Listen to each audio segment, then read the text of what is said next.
clasificación, ¿no? Entonces, el siguiente paso es consultar los datos de la imagen de la zona de las áreas de entrenamiento, ¿no? Entonces, recordemos acá arriba que en polígonos es donde tenemos nuestras áreas de entrenamiento, ¿no? Entonces, lo siguiente que hay que hacer es como extraer los valores de los píxeles en las áreas de entrenamiento utilizando, digamos, el campo de clase, ¿no? Que es el campo que nos va a decir qué tipo de cobertura es, ¿no? Entonces, para eso, vamos a usar una función que se llama sample regions, ¿no? Entonces, es como muestrear una imagen a partir de datos vectoriales, ¿no? Entonces, vamos a ponerle var y vamos a definir un objeto que se llama training, ¿no? Que va a ser los datos de entrenamiento y como input viene L8 image min, ¿no? Que es la imagen promedio de 2015. Y vamos a ponerle punto sample regions, ¿no? Entonces, sample regions, podemos revisar acá qué hace. Entonces, image sample regions, ¿no? Entonces dice, convierte cada píxel de una imagen que intersecta una o varias regiones de un feature, ¿no? Y los regresa como un feature collection. Y vemos que los argumentos es la imagen a muestrear, la colección sobre la que va a muestrear, que es una feature collection, que en este caso son nuestros datos de entrenamiento. Luego las propiedades, que son las propiedades que se van a copiar de cada feature, que en este caso lo que queremos que se copie es el campo de clase, ¿no? La escala a la que queremos que se haga el muestreo, la proyección, el tile scale y si queremos que las geometrías se devuelvan, ¿no? Entonces, por default no se devuelven y en este caso sí lo vamos a dejar, ¿no? Porque no queremos, ahorita no estamos interesados en las geometrías, sino más bien estamos interesados en los valores de reflectancia de estas áreas de entrenamiento, ¿no? Y lo que nos regresa es una colección de features, ¿no? Entonces, sabiendo esto, vamos a meter los argumentos de esta función dentro de un diccionario, ¿no? Entonces, es .sample regions, abro paréntesis, abro llaves y vamos a poner los argumentos. Entonces, el primero era la colección de polígonos que queremos usar, ¿no? Entonces, en este caso, la colección pues es polígonos, que son nuestros datos de entrenamiento. El segundo argumento que vamos a usar va a ser las propiedades que queremos copiar de esta colección de polígonos, es la propiedad de clase, ¿no? Ya que esta nos va a decir qué tipo de cobertura corresponde a cada muestreo de píxel. Entonces eso lo metemos entre comillas sencillas dentro de una lista. Y luego, scale, le vamos a poner la escala, que acuérdense que es el tamaño del píxel en metros, ¿no? Entonces, Landsat normalmente se dice que tiene una resolución de píxel de 30 metros, ¿no? Entonces le vamos a poner 30. Y esto lo que hace entonces es extraer los valores de reflectancia de esta imagen usando estos polígonos, ¿no? Entonces todos los píxeles que estén dentro de esos polígonos se van a extraer los tonos de reflectancia y se le va a asociar la columna de clase. Entonces solamente para que veamos que eso sí está pasando, vamos a imprimir parte de este set y verlo en la consola, ¿no? Entonces lo que vamos a hacer va a ser un print donde vamos a limitar el número de registros que nos muestra a 10 y lo vamos a nombrar training, ¿no? Evidentemente estas áreas son grandes, entonces caben un montón de píxeles, entonces si no le ponemos limit seguramente nos va a marcar error y esto nada más es para que nos muestre los primeros 10 y veamos rápidamente qué es lo que hizo la función, ¿no? Entonces Aquí vemos que está calculándolo y solo nos muestra 10 elementos porque son los que le dijimos que nos mostrara, ¿no? Entonces aquí vemos que tiene 10 elementos y vamos a ver qué contiene cada feature, ¿no? Entonces vemos que no tienen geometrías, o sea que son tablas de atributos sin geometrías, ¿no? Que se pueden ver como tablas normales. Y las propiedades vemos que son los valores de reflectancia de cada una de las bandas que nosotros generamos como imagen promedio, ¿no? Entonces, los nombres son exactamente los mismos que estos, B, CB, G, NIR, R, SWIR, etcétera, etcétera. Y por default no los va a acomodar en orden alfabético, ¿no? Entonces, aunque CB está primero, pues ahora está en segunda posición porque pone primero el blue, ¿no? Entonces, este feature corresponde a un píxel que cae dentro de estos polígonos que tiene estos valores de reflectancia en cada una de las bandas, ¿no? Entonces es 414, 337, etcétera, etcétera, ¿no? Estos valores, acuérdense que son reflectancia escalados a 10,000, entonces si se quisiera conocer el valor real, habría que dividirlo entre 10,000, ¿no? Pero bueno, para la parte de clasificación realmente no importa mucho si se convierten en la reflectancia escalada o en reflectancia basadas en una escala 0 a 10,000, ¿no? Entonces aquí, pues ya lo que hicimos es extraer los valores de todos los píxeles en las áreas de entrenamiento y les asociamos una clase, ¿no? Que es la clase que viene de nuestros datos de entrenamiento. Ok, entonces ya con esto sí va a ser como el insumo que vamos a utilizar para generar la clasificación. Entonces el siguiente paso va a ser escoger el clasificador, ¿no? Entonces aquí en la sección de docs vemos que están los objetos de Classifier y vamos a ver qué tienen aquí, ¿no? Entonces, por ejemplo, vemos que tienen el maxent, que aquí nos dice, ¿no? Creates a maximum entropy classifier, ¿no? Entonces, que normalmente se usa para modelar distribución de especies utilizando datos ambientales, ¿no? Entonces, aquí nos da una breve explicación de qué hace. También en algunos casos vienen como citas en las cuales podemos consultar para aprender más del clasificador y a veces hasta links, ¿no? Vienen los argumentos y qué es lo que regresa, ¿no? Que es un clasificador. Entonces, aquí, por ejemplo, tenemos este de Maxent, tenemos árboles de decisión, tenemos ensambles de árboles de decisión, tenemos este que es Support Vector Machines, tenemos distancia mínima, CART, que son árboles de clasificación y regresión, Gradient Tree Boost, el Naive Bayes, el Random Forest y una región espectral, ¿no? Entonces, dependiendo de, pues, ahora sí que cada quien puede elegir uno u otro dependiendo de las ventajas o bondades que ofrezcan cada uno de estos algoritmos, ¿no? En este caso, yo voy a usar el Random Forest porque, pues no sé, digamos que me parece que es una buena opción. He leído entre los clasificadores que existe, que es uno que puede funcionar bastante bien, que a lo mejor a veces no tiene una alta probabilidad de sobreajuste, entonces, pues ya, ¿no? Ese es el que decido que voy a usar, ¿no? Entonces, la forma de llamar este clasificador, pues es esta, ¿no? Classifier Smile Random Forest. ¿Por qué la opción Smile? ¿Quién sabe?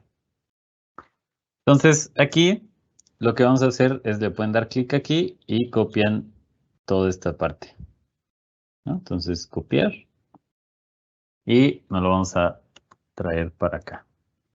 Entonces, vamos a definir una variable que se llame RF Classifier, ¿no? Entonces, le voy a poner RF Classifier de Random Forest Classifier y voy a pegar lo que copié, ¿no? Entonces, Esta es la forma de llamar al clasificador. Y ahora voy a tener que meter en un diccionario los argumentos de ese clasificador, ¿no? Entonces aquí vemos. ¿Cuáles son los argumentos? Number of trees, variables per split, mean leaf population, back fraction, max nodes, etcétera, ¿no? Entonces este es el número de árboles aleatorios que va a generar. Las variables, digamos, predictoras, que en este caso van a ser las bandas multiespectrales que seleccionamos. Y aquí puede utilizar diferente número de variables por split, ¿no? Igual, si alguien está familiarizado con Random Forest, pues igual iba a entender mejor, pero si no, o sea, les puedo decir rápidamente que Random Forest hace como varios árboles de decisión tomando subsets de los datos aleatorios, tanto de las observaciones, de los datos de entrenamiento, como de las variables predictoras, ¿no? Entonces, genera un montón de, bueno, no un montón, ¿no? Exactamente el número de árboles que le digamos. Y a partir de todos esos árboles, cada árbol genera una predicción de clase, ¿no? Entonces, al final, todos los árboles, digamos que tienen un voto y la clase que tenga el mayor número de votos es la que se asigna al píxel final, ¿no? Entonces, si tenemos 100 árboles y 90 árboles dicen que es un bosque, pues entonces ya esa es la clase que se va a asignar al mapa de clasificación, ¿no? Entonces aquí le decimos que en cada split, en cada división aleatoria de las variables predictoras, pues cuántas agarre, ¿no? La mean leaf population es, bueno, igual esto ahorita me lo voy a saltar. El back fraction es que Random Forest divide los datos de entrenamiento en una fracción para entrenar y otra fracción para calcular la precisión del método sobre los datos no vistos, ¿no? Entonces es como si dentro del mismo datos de entrenamiento genera datos de entrenamiento y datos de validación. El número máximo de nodos, que son, digamos, las decisiones que se van a incluir en cada árbol. Y seed, ¿no? Que el seed es, o sea, Random Forest, pues como es un método de aleatorio, digamos que si siempre corremos Random Forest, pues siempre nos van a salir resultados, aunque sean similares, distintos, porque parten de una base aleatoria, ¿no? Entonces, usando un seed, lo que aseguramos es que cada vez que corramos ese nuevo random forest, utilice este parámetro como base para aleatorizar y entonces los resultados sean 100% replicables, ¿no? Entonces, pues lo mejor es utilizar un seed para que no te varíen cada vez que corres los resultados, ¿no? Entonces, aquí vamos a poner los argumentos que nos pide, que es number of trees. Y pues en este caso, digamos que nosotros le ponemos 30, ¿no? A lo mejor no hay una razón muy definida para hacerlo. Quizás sería mejor opción utilizar un número mucho más alto, pero de nuevo, ¿no? Para fines que podamos correr todo rápido ahorita, le vamos a poner 30. Y seed le podemos poner cualquier número, pero es importante generar una seed para que sea replicable esto, ¿no? Entonces, si mañana yo vuelvo a correr, me va a salir exactamente el mismo resultado. Si quito el parámetro de seed, cada vez van a salir resultados similares, pero no exactamente iguales, ¿no? Entonces, aquí ya generamos nuestro clasificador y, por ejemplo, vamos a imprimir el objeto nada más para ver qué contiene, ¿no? Entonces vamos a poner print rf classifier y vamos a imprimirlo en la consola.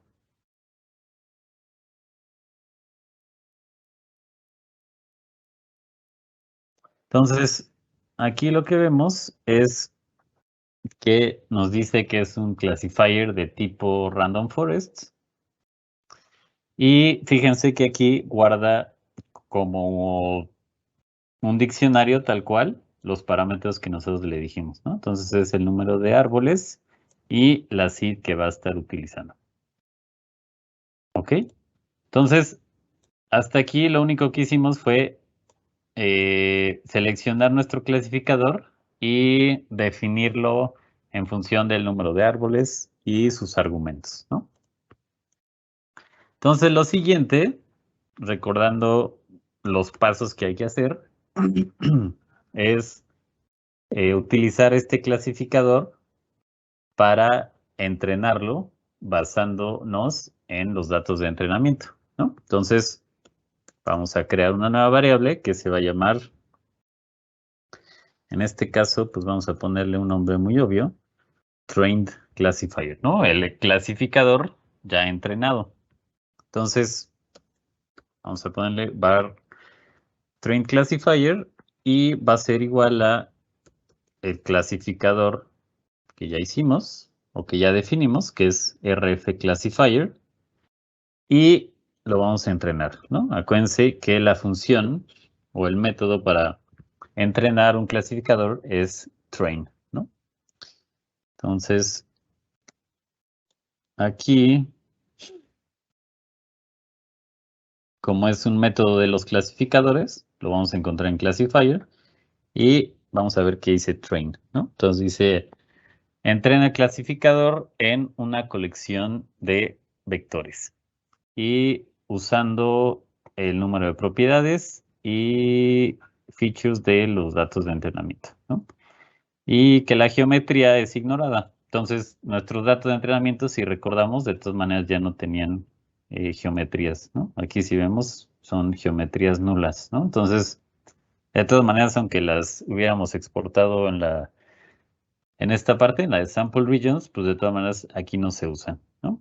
Y los argumentos son el clasificador input, que en este caso pues, sería el random forest, la colección sobre la que va a entrenar, la propiedad que queremos copiar, que en este caso va a ser clase, las input properties, que en este caso va a ser el nombre de las propiedades que se van a usar como datos de entrenamiento, ¿no? Que pues van a corresponder a los nombres de las bandas, ¿no? A B, S, B, G, NIR, etc.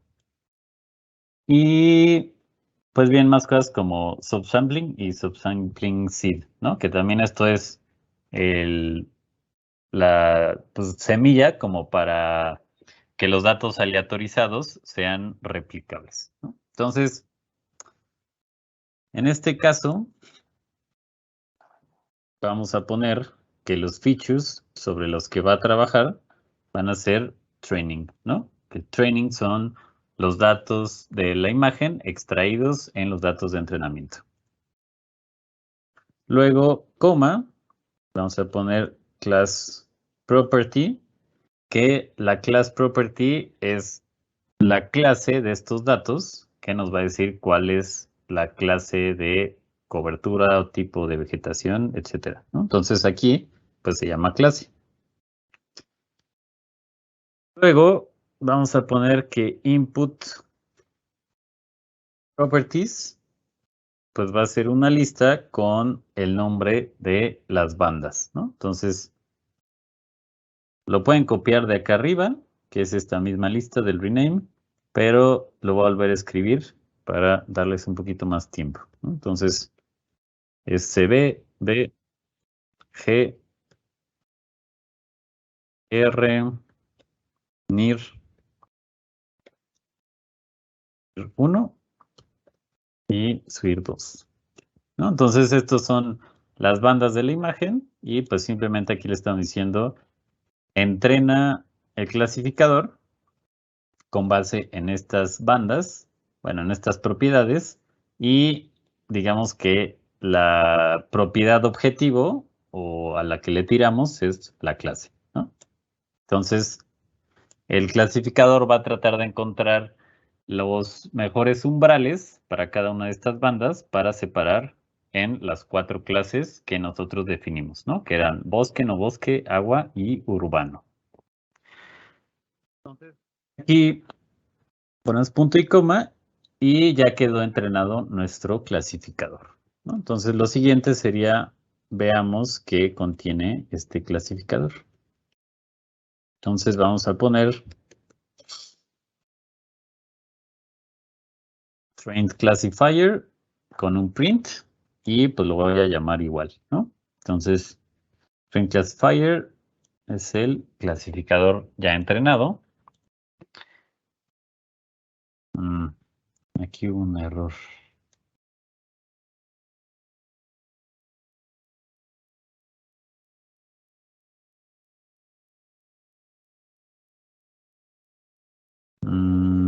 ¿Qué dice? Features.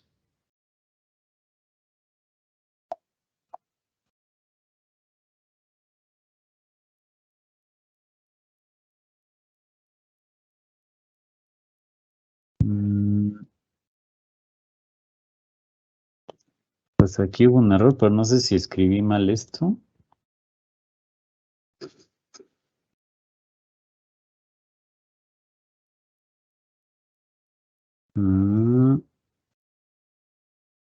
¿Por qué no está sirviendo?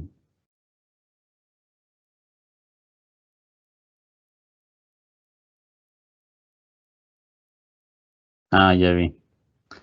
Lo que pasa es que, fíjense, aquí me está diciendo required argument features, ¿no? Entonces dice que hay un argumento que está missing. Entonces, fíjense que yo escribí mal features y me faltó una S, ¿no? Entonces, a veces estos mensajes suenan muy raros, pero la verdad es que son bastante informativos, ¿no? Entonces, por ejemplo, si nos vamos a train, vemos que el argumento se llama features con S. Entonces aquí simplemente le agregamos una S, features, y ya debería de funcionar. Ahí está, ¿no? Entonces,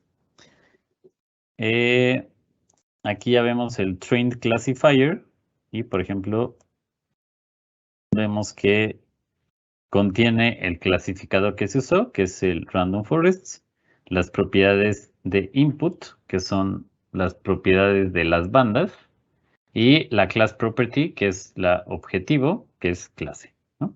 Entonces aquí ya está entrenado nuestro clasificador.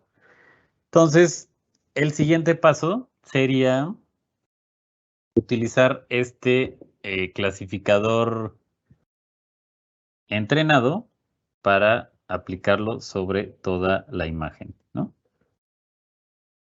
Entonces, lo único que tienen que tener cuidado es que los nombres que aparecen como input properties tienen que ser los mismos que los de la imagen sobre las que se va a predecir, ¿no? Si no, el clasificador no sabe qué banda corresponde a qué, ¿no? Entonces, en este caso, como es la misma imagen muestreada, pues evidentemente van a ser los mismos, ¿no? Pero, por ejemplo, si quisieras reutilizar este clasificador para hacer una predicción quizás en 2016, tienes que renombrar las bandas con estos mismos nombres, ¿no? Para que el clasificador sepa cuál banda es cuál, ¿no? Entonces, eso es bueno tenerlo en mente para recordarlo, ¿no? Entonces, aquí ya vamos a crear una imagen que le vamos a llamar classified image, ¿no? Entonces es una nueva variable que ahí sí ya vamos a aplicar el clasificador entrenado sobre la imagen promedio, ¿no? Entonces vamos a poner L8 image min, que es nuestra imagen promedio de 2015, punto classify, ¿no? Entonces aquí podemos ir a buscar qué es lo que hace classify.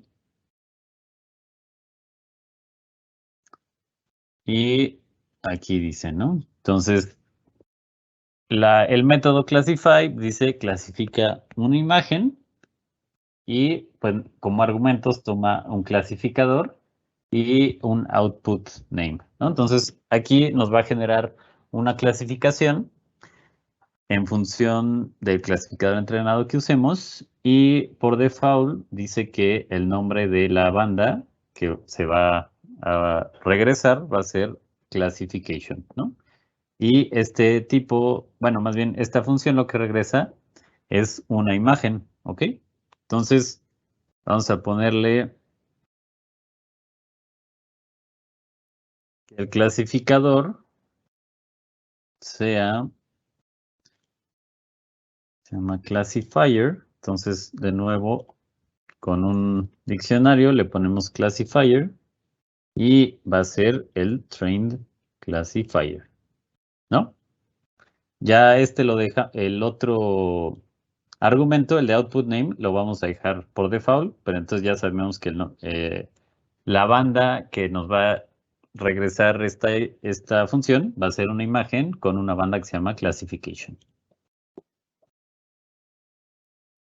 Entonces así ya tenemos nuestra imagen clasificada. Entonces lo siguiente va a ser, pues vamos a visualizarla, ¿no? Entonces vamos a poner map add layer. Lo que vamos a agregar va a ser la imagen clasificada.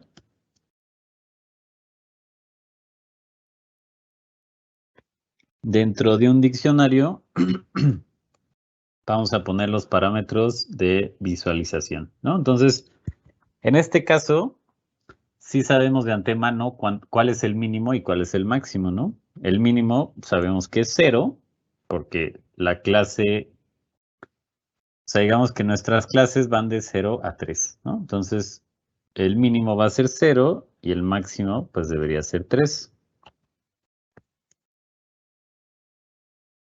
Luego, para interpretar más fácil el mapa, le voy a poner una paleta de colores, ¿no? Entonces, acuérdense que estos son códigos hexadecimales. Únicamente los voy a copiar y pegar de otra consulta que yo ya hice, ¿no? Entonces, va a ser FCFF21.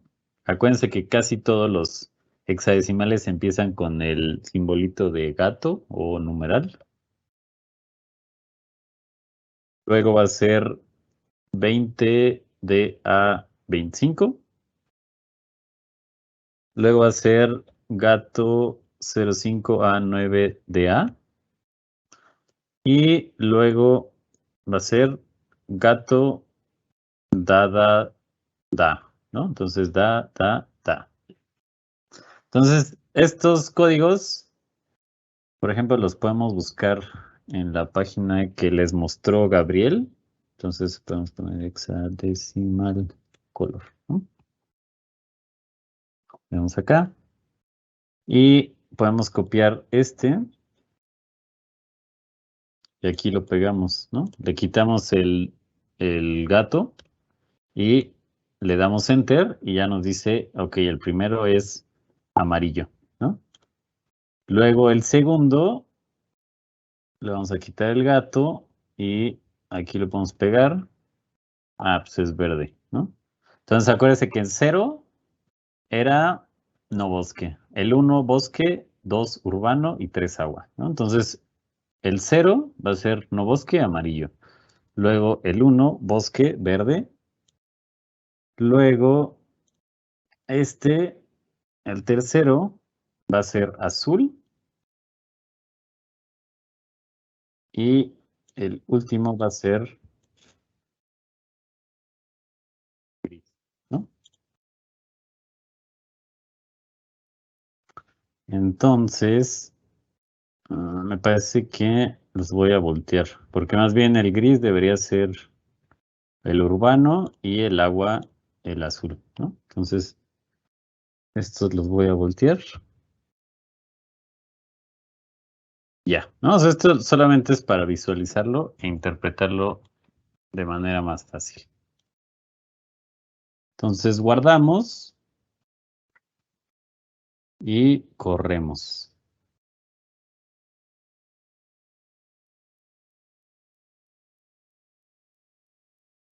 Ah, bueno, y no le puse nombre, pero entonces le voy a poner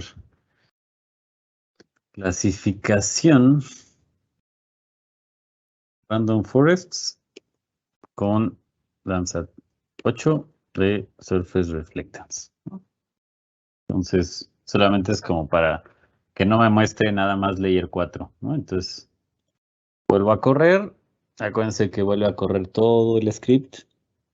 Y pues aquí ya vemos nuestra clasificación, ¿no? Entonces, acuérdense que el amarillo era lo que nosotros habíamos dicho que era no bosque, el verde sería bosque, el azul agua y el gris urbano, ¿no? Entonces podemos comparar con agregando un poquito de,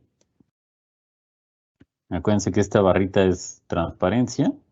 Entonces prendemos las dos capas, el RGB promedio del 2015 y la clasificación, ¿no? Entonces podemos irle subiendo la transparencia como para ver si sí corresponde, ¿no? Entonces, digamos que desde una visualización así bastante burda, pues, por ejemplo, este cuerpo de agua que es el lago de Pátzcuaro y la presa de Coincio, pues se ven claramente clasificados como agua, ¿no? Entonces dice, ah, bueno, pues eso se ve bien. Luego que se hace estas partes que son más verdes, pareciera que sí la está detectando bien como bosque, ¿no? Y por otro lado, casi todas estos pues partes un poquito menos verdes que quizás no son bosque tan maduro o bosque con tanto porcentaje de cobertura o campos agrícolas o pastizales, pues pareciera que los mete como amarillo, ¿no? Y por último, pues la mancha urbana de Morelia y algunas otras manchas urbanas como Pátzcuaro por aquí, pues parece como que sí las detecta, ¿no? Entonces, evidentemente necesitamos hacer un proceso mucho más riguroso para verificar esta clasificación, pero bueno, pues siempre sirve hacer una inspección visual para ver si más o menos corresponden las clases, ¿no? Entonces, yo creo que ahorita vamos a tomar un descanso y vamos a seguir con esta parte al ratito, ¿no? Entonces, nada más para redondear, vamos a repasar qué es lo que hicimos, ¿no? Entonces, definimos una colección de imágenes a usar, reciclamos nuestra función para enmascarar nubes, definimos un área de estudio, de interés, definimos unas geometrías de entrenamiento y definimos los datos de entrenamiento, ¿no? Que son básicamente las geometrías con su tabla de atributos de clase a la que corresponden.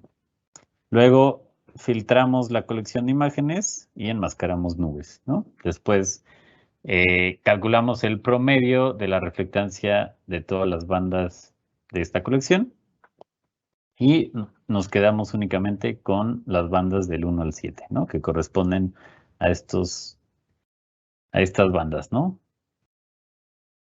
Del Coastal Blue al SWIR 2.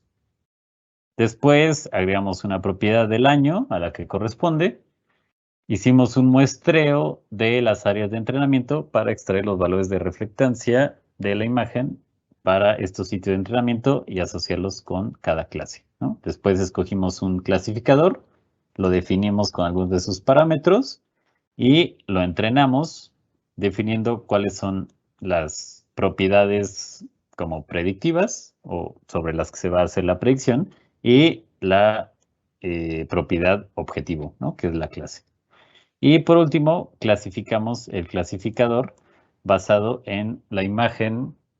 Digo, no, esto ya lo entrenamos, ¿no? Y después clasificamos la imagen completa con el clasificador ya entrenado para obtener nuestra clasificación, ¿no? Entonces, eh, hasta aquí le dejamos ahorita y en la segunda parte de esta sesión vamos a ver cómo hacer la verificación de esta clasificación aquí en Google Earth Engine y extraer pues la matriz de confusión y la precisión, ¿no? Entonces, si quieren, damos 15 minutos y yo aquí tengo que son 10:28, nos podemos estar viendo 10:45. ¿Va?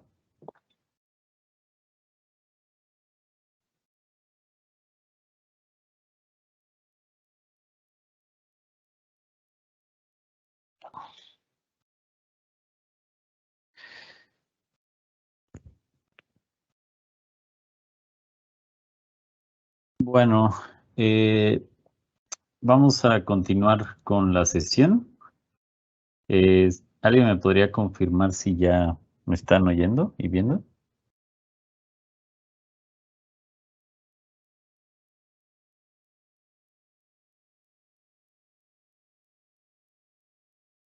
Ok, perfecto. Bueno, entonces vamos a regresar al script. Entonces acá está, ¿no? Ahí te estuve contestando varias preguntas. Al final de esta sesión voy a tratar de dejar un tiempo para contestar algunas de ellas que me parece que sería interesante explayar un poquito más, ¿no? Aparte de la respuesta rápida que di. Entonces, nos habíamos quedado en esta parte donde ya teníamos nuestra imagen clasificada, ¿no? Entonces, el siguiente paso, pues sería realizar una verificación con los datos de entrenamiento. Digo, con los datos de verificación, ¿no? Entonces, antes de realizar eso, hace rato vi, por ejemplo, que alguien preguntó sobre si se habían calculado las firmas espectrales, ¿no? Entonces, igual podemos hacer un ejercicio rápido, nada más para hacer un gráfico para calcular la reflectancia promedio por bandas por clase, ¿no? Entonces, para hacer esto, vamos a hacer una nueva imagen que se llame image con class, ¿no? Entonces, lo único que vamos a hacer es que a esta imagen, que es la reflectancia promedio, le vamos a pegar como una banda la clasificación, ¿no? Entonces, vamos a poner var image con class como una nueva variable y va a ser la imagen promedio de la reflectancia agregada como otra banda la imagen clasificada, ¿no? Que es esta. Entonces, digamos que lo que estamos haciendo es que a esta imagen, que es la reflectancia tal cual, le vamos a pegar la imagen con la clasificación. ¿Ok? Entonces, lo siguiente es, vamos a definir un chart que se llama chart class spec, que así le vamos a llamar. Ah, están diciendo que no se ve la pantalla. A ver, entonces déjenme, voy a volver a cargar.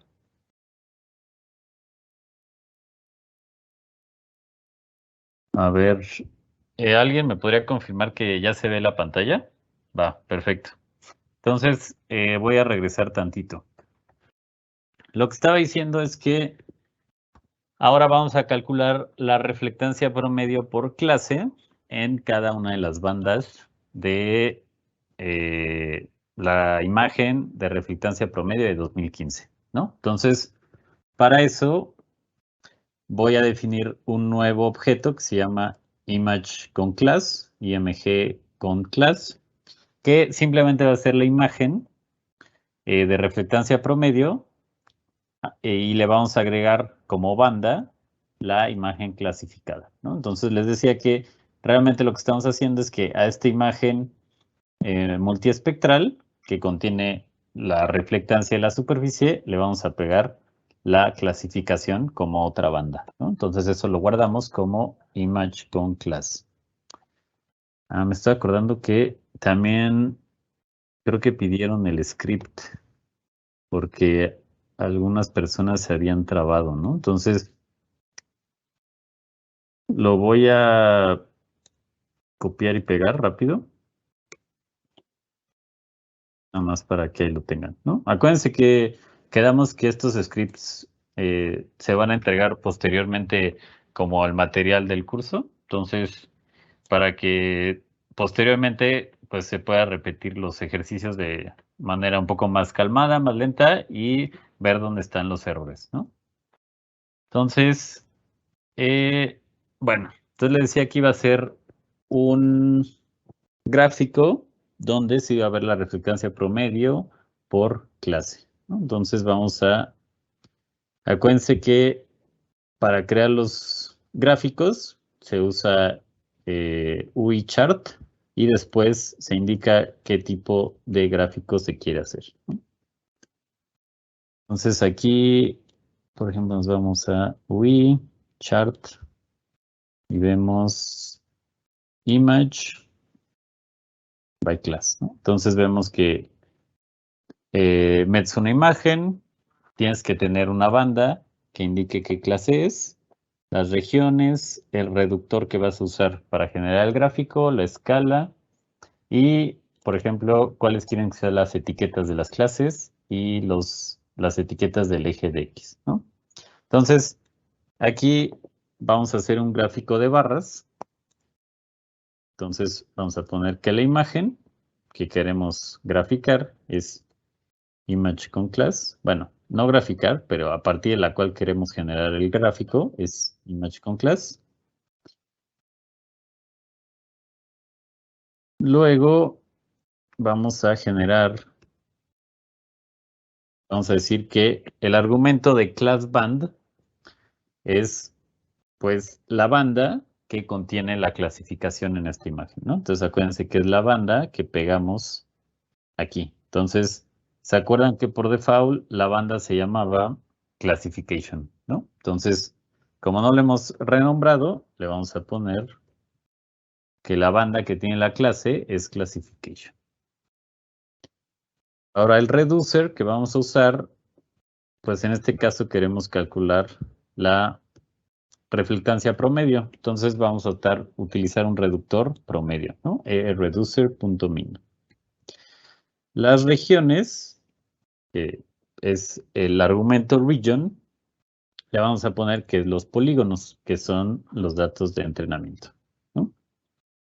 Luego vamos a poner las class labels, o sea, las etiquetas de las clases que sean las clases que definimos arriba, ¿no? Entonces, las vamos a poner en orden y vamos a ver que la 0 es no bosque, 1 bosque, 2 urbano y 3 agua, ¿no? Entonces vamos a poner 1 no bosque, luego bosque, luego era urbano, luego agua, ¿ok?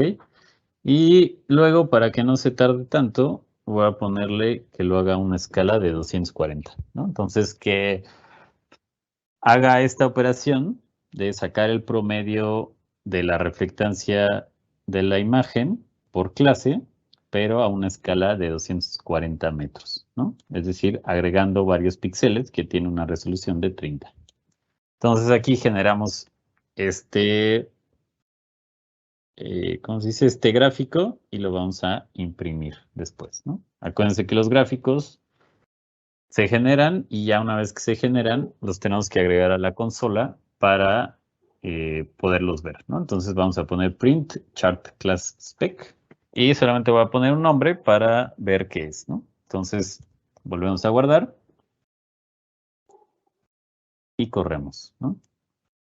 Entonces se vuelve a generar todo y hasta abajo debería estar el chart, ¿no? Entonces, para verlo un poquito mejor, le voy a picar en la esquina superior derecha y vamos a ver esto, ¿no? Entonces, vemos que la clase no bosque es la azul y entonces vemos que, por ejemplo, tiene una reflectancia alta en el infrarrojo cercano, digamos que intermedia en el rojo, y así podríamos ver cómo se comporta cada clase en promedio, ¿no? La reflectancia por cada una de las bandas que usamos. Luego el bosque, por ejemplo, pues seguramente es el que va a tener un índice de vegetación más, un NDVI más alto, entonces pues va a tener alto NIR con bajo rojo, ¿no? Y, por ejemplo, el urbano, pues vemos que tiene muy alta reflectancia en el infrarrojo de onda corta, tanto en el 1 como el 2. Y el agua, pues, por ejemplo, absorbe mucho en el infrarrojo de onda corta, 1 y 2, ¿no? Entonces, digamos que aquí más o menos podemos tener la información que nos va a decir más o menos cuál es la firma espectral promedio por clase, ¿no? Entonces, si a lo mejor uno tiene, bueno, uno ya que hace la verificación, que es lo que vamos a hacer ahorita, ve que no sale tan precisa, podría analizar estos gráficos como para ver cuáles son las clases que están dando como más lata, ¿no? Que son más difíciles de discriminar según su perfil espectral, ¿no? Entonces, estos datos de aquí se pueden bajar como CSV, después se pueden ver en Excel y demás, ¿no? Eso lo vimos ayer. Entonces, vamos a regresar a esta parte y ahora sí vamos con la parte de verificación, ¿no? Entonces, también alguien hace rato preguntaba que si no se pueden cargar los datos de verificación y entrenamiento desde fuera. Sí se puede hacer y también se pueden cargar aquí directamente, pero me parece que eso se vio en las sesiones anteriores y ahorita realmente lo estoy definiendo así para que todos nos salga el mismo resultado, ¿no? Entonces, voy a hacer exactamente lo mismo que acá arriba, definir geometrías y rectángulos, ¿no? Geometrías de rectángulos y luego va a ser una feature collection. Entonces, a ver, vamos acá abajo. Entonces vamos a poner un bosque 3 que sea una geometría, rectángulo y geometry.rectangle. Si se les facilita más, para no tener que escribirlo, lo podemos copiar de acá arriba, ¿no? Entonces, a lo mejor si ya lo escribieron bien en la versión pasada, mejor cópienlo y nada más sustituimos las coordenadas geográficas, ¿no? Entonces, copien eso. Mejor lo pegamos acá y entonces vamos a sustituir las coordenadas. Entonces la primera va a ser menos 101.620, la siguiente 19.619, la siguiente menos 101. Vamos a ponerle 605 y 19.605. ¿Ok? Entonces, a bosque. Copiamos y pegamos esa misma línea ahora para definir otra variable que se va a llamar no bosque 3, ¿no? Entonces va a ser también un rectángulo, vamos a definir una geometría y vamos a poner la primera coordenada en menos 101.314, la siguiente en 19.716, la siguiente en menos 101.306 y la siguiente en 19.709. Entonces, estos digamos que son datos de verificación que en teoría se generaron de manera interpretando visualmente imágenes de alta resolución, ¿no? Entonces, igual podrían corresponder a datos de campo y observaciones o inclusive complementarios, ¿no? De campo con información de imágenes de muy alta resolución. Entonces vamos a copiar esto otra vez, pegamos abajo y ahora vamos a poner urbano 2, ¿no? Entonces sustituimos las coordenadas como menos 101.610, la primera, la segunda 19.518, luego menos 101.602 y después 19.511. ¿Ok? Es lo mismo, pero definiendo nuevos datos de verificación. Y por último, vamos a generar uno que sea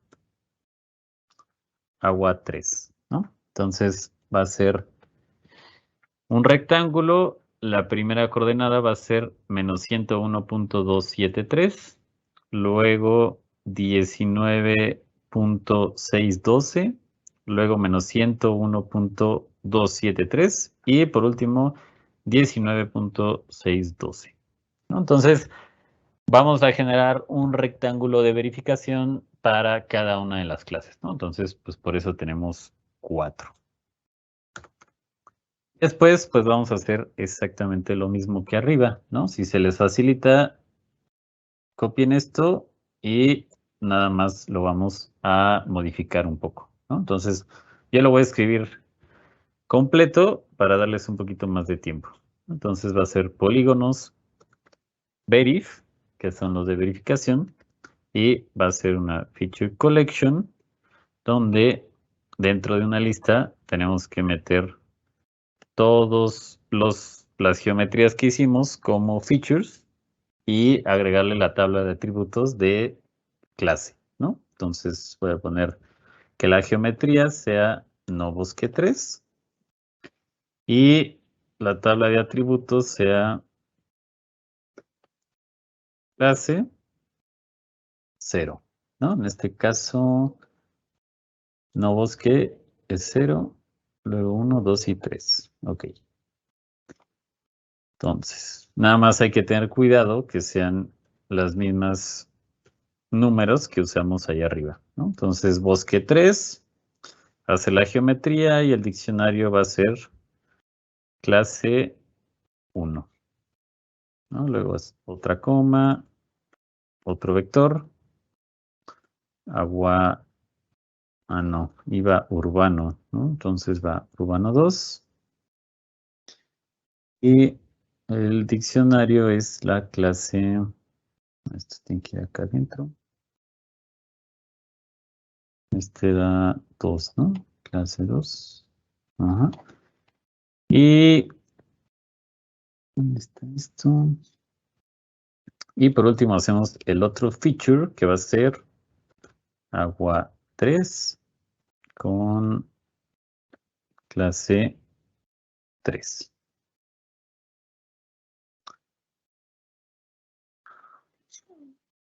Pues aquí se cierra la lista y hicimos exactamente lo mismo que allá arriba, ¿no? Solo, ¿qué dice? Too many agents. Aquí se me fue un paréntesis. Entonces,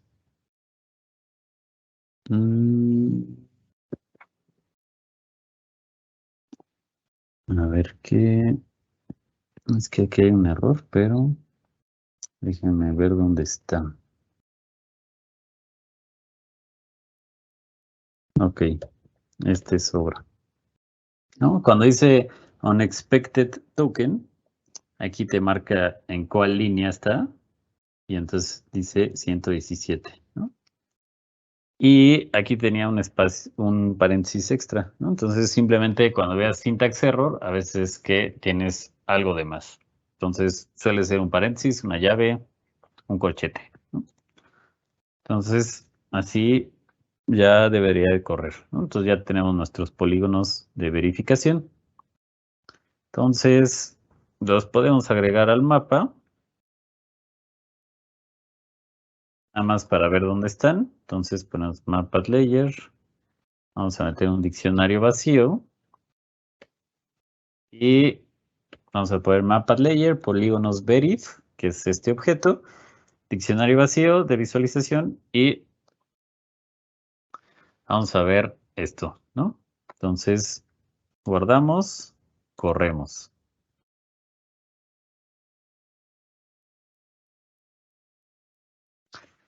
Y por ejemplo, aquí ya vemos los polígonos de verificación, ¿no? Entonces,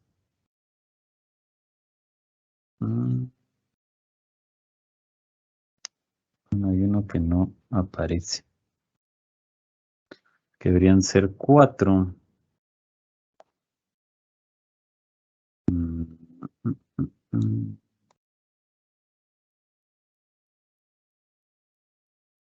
A ver, déjenme ver.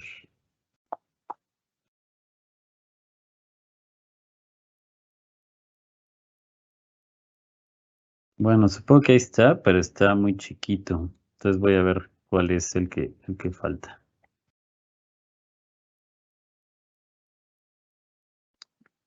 Entonces aquí sería el 1 si está.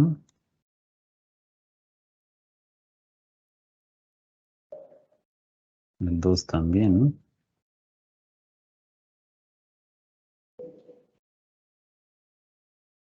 Y el 0 también. Entonces es el 3, que sería el de agua. Ok, sí, el problema es que, miren, si se fijan, empieza y acaba en el mismo lugar, ¿no? Entonces, aquí le voy a agregar quizás tantito, digamos 613 y aquí 274, ¿no? Entonces, pues lo que pasa es que estaba definiendo un punto ahí, ¿no? Entonces, pues no es un rectángulo. Y ya aquí está, ¿no? Es este chiquitito, está aquí. Entonces, aquí nada más modifiquen la segunda coordenada, bueno, más bien la tercera en 274, 101.274, y la última en 19.613, ¿no? Listo. Entonces, ya ahí tenemos nuestros polígonos de verificación, que son estos, ¿no? Entonces, seguramente este es urbano, bosque, agua, no bosque, ¿no? Listo. Entonces, lo siguiente es que necesitamos hacer este mismo paso de sample regions, pero ahora para los datos de verificación, para extraer la clase predicha para cada uno de ellos, ¿no? Entonces, para que tengamos una tabla donde tengamos la clase, digamos, como verdadera, que nosotros asignamos de manera visual o con datos de campo, y la podemos comparar con la clasificación predicha, ¿no? Entonces, para eso vamos a poner una nueva variable que se llama pues le vamos a poner validating, ¿no?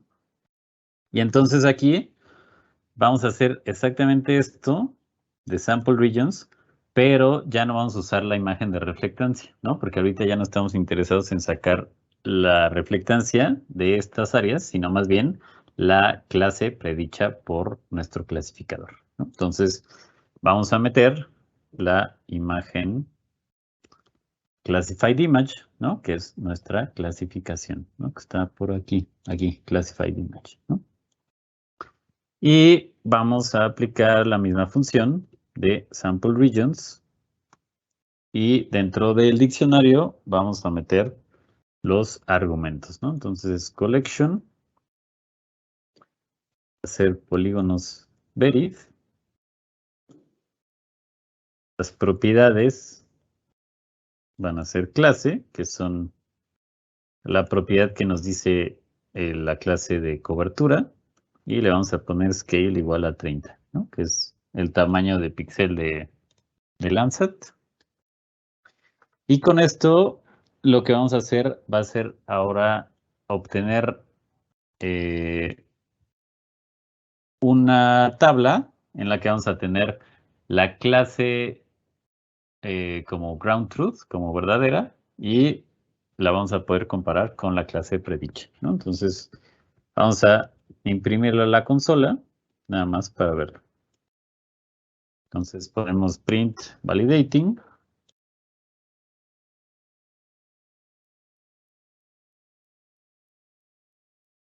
Entonces, vemos aquí, ¿no? Que son 4.380 elementos.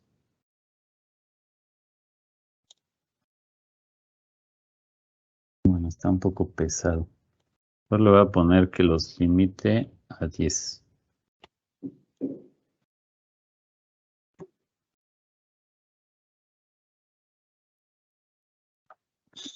Entonces, ya solamente nos va a mostrar los primeros 10 y vamos a ver, ¿no? Entonces, vemos que las propiedades son la clase, que son la clase que nosotros le asignamos manualmente aquí, o sea, 0, 1, 2, 3.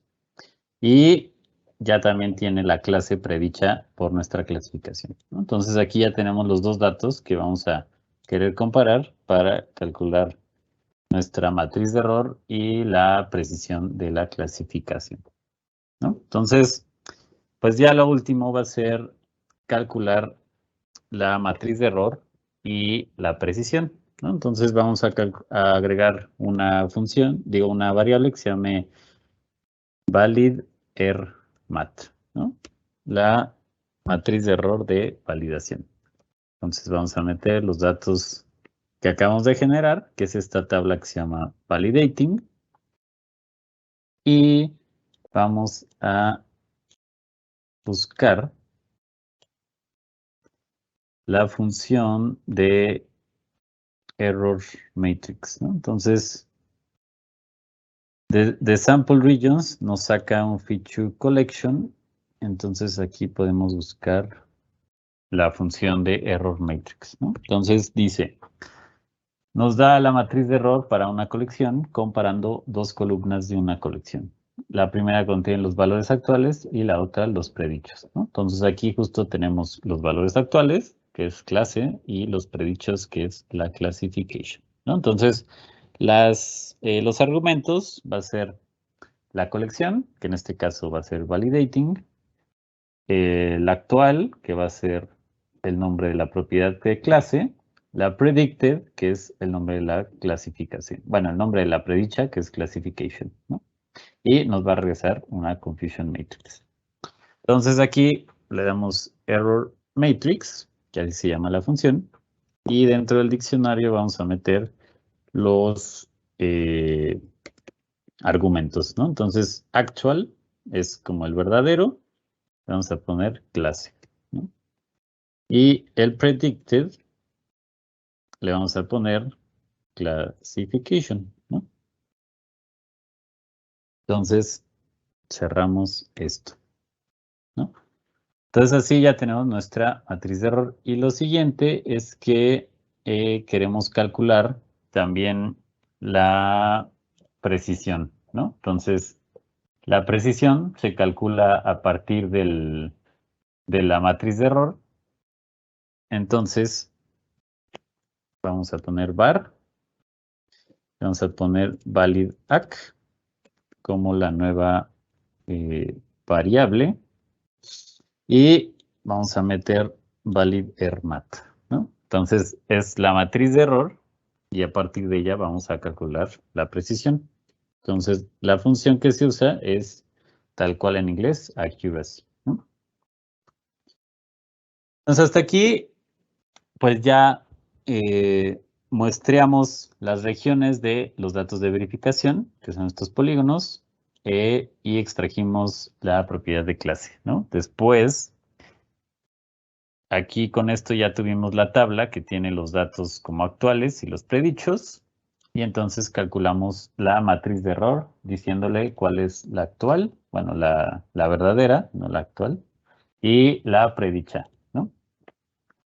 Y ya con esta matriz de error calculamos la accuracy, ¿no? Que simplemente se calcula como el número de píxeles bien clasificados o clasificados de manera correcta sobre el total. Entonces, vamos a ver esto. Entonces, vamos a imprimirlo. Entonces, le vamos a poner matriz de error a validErrMat. Y luego vamos a imprimir la validAc como la accuracy, ¿no? Entonces guardamos y corremos, ¿no? Entonces aquí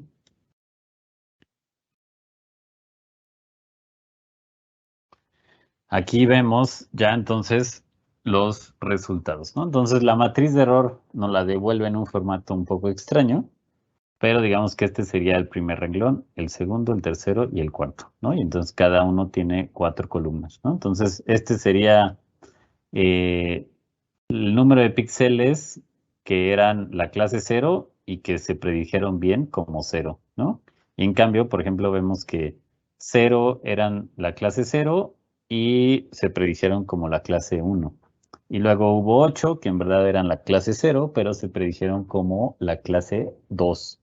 Y así, ¿no? Entonces así podemos leer esta matriz de error. Y la accuracy, pues se calcula como la diagonal de la matriz entre todos el número de observaciones, ¿no? Entonces vemos que de todas las predicciones que se hicieron en los píxeles de los datos de validación, el 70% lo hizo de manera correcta, ¿no? Entonces tuvo un error, digamos, del 30% aproximado. Entonces, ya quizás lo último va a ser, pues quizás queremos exportar la matriz de error fuera de Google Earth Engine para quedarnos con ella, ¿no? Entonces, solo lo único que vamos a hacer va a ser cambiar este formato de